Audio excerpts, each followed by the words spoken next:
Details చూద్దాం. ఆదివాసీలు దేశానికి మూలవాసులని ముఖ్యమంత్రి రేవంత్ రెడ్డి అన్నారు. మేడారం పర్యటనలో భాగంగా సమ్మక్క సారలమ్మ ఆలయ అభివృద్ధి పనులపై అధికారులతో సమీక్షా సమావేశం నిర్వహించారు సీఎం. ఈ సందర్భంగా ఆయన మాట్లాడుతూ తాను ఎమ్మెల్యేగా ఎన్నికైన నాటి నుండి అమ్మవార్లను దర్శించుకుంటున్నానని తెలిపారు. 2023 ఫిబ్రవరి 6న మేడారం గడ్డ మీద నుండే పాదయాత్ర మొదలుపెట్టారని పేర్కొన్నారు. సమ్మక్క సారలమ్మ ఆశీర్వాదంతో ప్రజా ప్రభుత్వం ఏర్పడింది అన్నారు. ఆలయాన్ని అభివృద్ధి చేయాలని ప్రభుత్వం సంకల్పించింది అని, శాశ్వత ప్రతిపాదికన ఆలయాన్ని అభివృద్ధి చేయాలని నిర్ణయించామని పేర్కొన్నారు.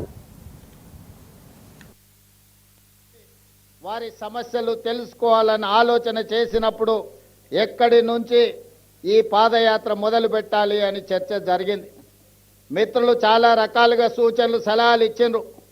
చివరికి నేను పెద్దలు వేం నరేందర్ రెడ్డి గారు ఆలోచన చేసి అక్కడో ఇక్కడ ఎక్కడో కాదు, మా ఇంటి ఆడబిడ్డ అయిన సీతక్క ప్రాంతం నుంచి మేడారం జాతర సమ్మక్క సారలమ్మ ఆశీర్వాదం తీసుకొని పాదయాత్ర మొదలు పెడదాం.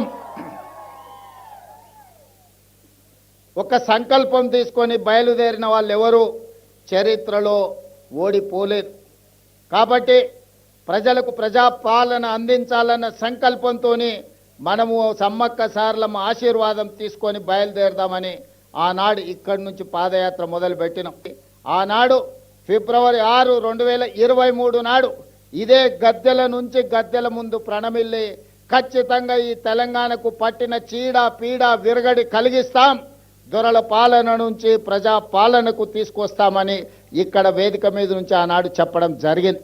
అందుకే మిత్రులారా, ప్రజలు ఆశీర్వదించారు, అవకాశం వచ్చింది. ఈనాడు అభివృద్ధి కార్యక్రమాలు చేయాలన్న సంకల్పంతో ముందుకు వెళ్తున్నాం.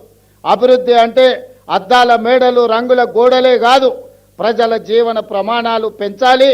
ముఖ్యంగా ఆదివాసీలు అంటే ఈ దేశం యొక్క మూలవాసులు. ఆ ఆదివాసీల యొక్క గిరిజన సోదరుల యొక్క లంబాడి సోదరుల యొక్క అభివృద్ధిని ఏ ప్రభుత్వం అయితే భుజాల మీద మోస్తుందో అదే ఆ ప్రాంతం యొక్క ప్రజల యొక్క అభివృద్ధి అని నేను సంపూర్ణ